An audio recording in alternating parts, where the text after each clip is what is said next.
জয় রাধে, জয় নিতাই চৈতন্য। আমরা প্রাত্যহিক ভগবানের কৃপায় ভগবানের কথা ভগবদ্গীতা তার সাথে সাথে প্রত্যেকটি বারব্রত উপবাস নির্দিষ্টভাবে আপনাদেরকে স্বাস্থ্যসম্মতভাবে প্রদান করে থাকি। ইতিমধ্যে আমি একাদশীর অপরা একাদশী 2024 3 জুন সোমবার এই সম্পর্কে বিস্তারিত মাহাত্ম্যকথা সম্পর্কে আপনাদেরকে একটি ভিডিও দিয়েছি, অবশ্যই সেটি দেখে আসুন। আজকে আমরা বিশেষ কয়েকটি একাদশীর বিষয়গুলি আমি আরও একবার বলে দেবো আপনাদেরকে, কিন্তু তার সঙ্গে কয়েকটি বিষয় তথ্য যে কত বছর থেকে কত বছর পর্যন্ত আমরা এই একাদশী পালন করতে পারি, কারা করতে পারেন, বিধবারা কি একাদশী করবেন না সধবারাও করতে পারেন। অনেক জায়গায় কুসংস্কার থাকে যে শুধুমাত্র সধবারাই একাদশী পালন। প্রধানত অপরা একাদশী 2024 3 জুন সোমবার 2024 সালে অবশ্যই আমরা এই একাদশী পালন করব। এই একাদশীর দিন, একাদশীর আগের দিন এবং একাদশীর পরের দিন গর্গ সংহিতা অনুযায়ী 10টি বিষয় মেনে স্বাস্থ্যসম্মতভাবে প্রত্যেকটি ভিডিওতে আমি যে বিষয়টি আপনাদেরকে অবগত করি যে আপনারা নিশ্চয়ই আপনাদের গুরু বা আপনাদের যিনি আচার্য আছেন আপনার সেই আচার্য পরম্পরার নিয়ম মেনে ব্রত করবেন, এরকম নয় আমি আপনাকে বলছি কোনো শাস্ত্রীয় উপদেশ, এটা মেনে আপনাকে করতেই হবে।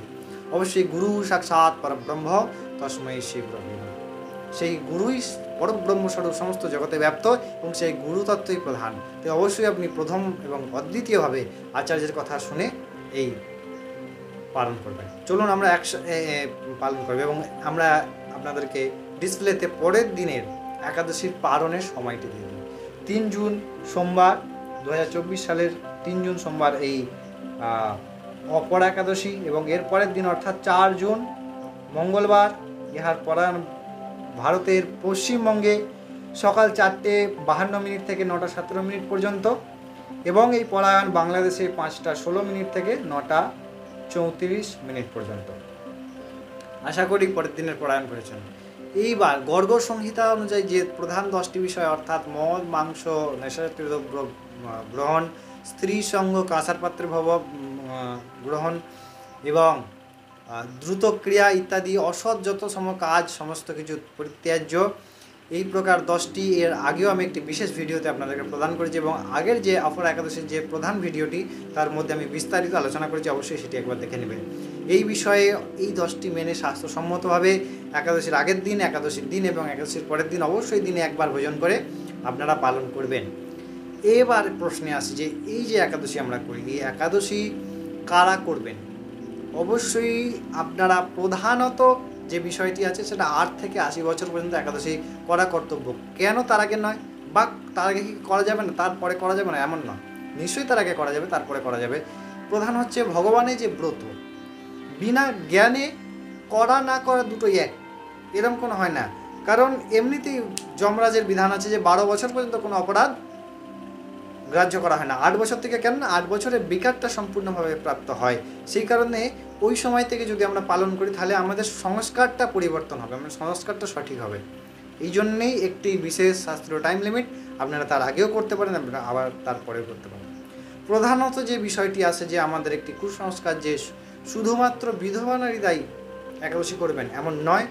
একাদশীর দিন যদি আপনারা অন্ন আদি গ্রহণ করেন তাহলে বৈষ্ণবীয় শাস্ত্রের মতে আপনারা সেই প্রত্যেক গ্রাসের মধ্যে পাপ গ্রহণ করে এবং তার অবশ্যই আমি ভক্তিব্যম কৃতম কর্ম শুভাশুভম গীতায় ভগবান বলছেন, অবশ্যই তাহা ভোগ করতে হবে।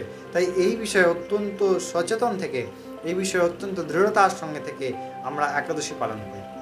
এই একাদশীর মাহাত্ম্য আমি বিস্তারিত বলেছি আগের ভিডিওতে, তবুও আপনাদেরকে বলে দিই যে এমন কোনো দান নাই যা এই একাদশীর মাধ্যমে আমরা পেতে পারি না। অবশ্যই ফল আকাঙ্ক্ষা একটি এবং সেই নিষ্কাম রূপে সেই ভগবানের প্রাপ্তি আরেকটি বিষয়। যদি আমরা ফল আকাঙ্ক্ষা করে থাকি তাহলে আমরা সেই ভগবানের পথ নিশ্চয়ই পাবো যদি সঠিক নিয়মে করি। আর সেই ফল যদি আমরা ভগবানকে দিয়ে দিই তাহলে যদি কিছু অপরাধ হয় তাতেও আমরা ভগবানকে পাবো এবং তাতে আমাদের আনন্দ বৃদ্ধি হবে। তাই এই একাদশীতে আপনি সব প্রকার দানের থেকে শ্রেষ্ঠ, অর্থাৎ ভূমিদান, অন্নদান, গোদান, স্বর্ণদান, বস্ত্রদান, কন্যাদান, সমস্ত প্রকার দানের থেকে এমন কোনো পাপ হয় না। আমরা প্রায়শই অব্যক্ত পাপ করে থাকি প্রত্যেক মুহূর্তে। এই একাদশীর দ্বারা ভগবান শ্রীকৃষ্ণ অর্জুনকে বলছেন অসংখ্য পাপ থেকে আমরা মুক্ত হতে পারি। অসংখ্য পাপ যেমন আমরা প্রায়শই করি, যেমন কাউকে ঠকিয়ে কিছু দিয়ে দেওয়া, ওজনে গরমিল করা, এগুলো ছোটো ছোটো আমরা মনে হয় বর্তমানে আমরা তা করছি, ঠিক আছে ব্যবসার জন্য করছি, এমন নয়।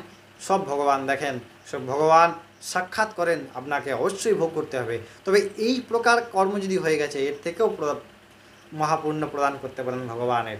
এই অপরা একাদশী 2024 আপনারা পালন করুন। সমস্ত দেবতাগণ আদি মহাদেব এই একাদশী পালন করেন ভগবানের। এই একাদশীর আরেক নাম হরিপ্রীত ব্রত, আপনারা নিশ্চয়ই পালন করবেন। অনেক সুস্থ থাকুন, আনন্দে থাকুন।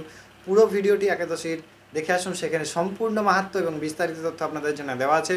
অবশ্যই একাদশী করুন, আরও কয়েকজনকে উদ্বুদ্ধ করুন। অনেক ভালো থাকবেন, সুস্থ থাকবেন। জয় রাধে, জয় নিতাই চৈতন্য। অবশ্যই সাবস্ক্রাইব করে দেবেন, থাকবেন।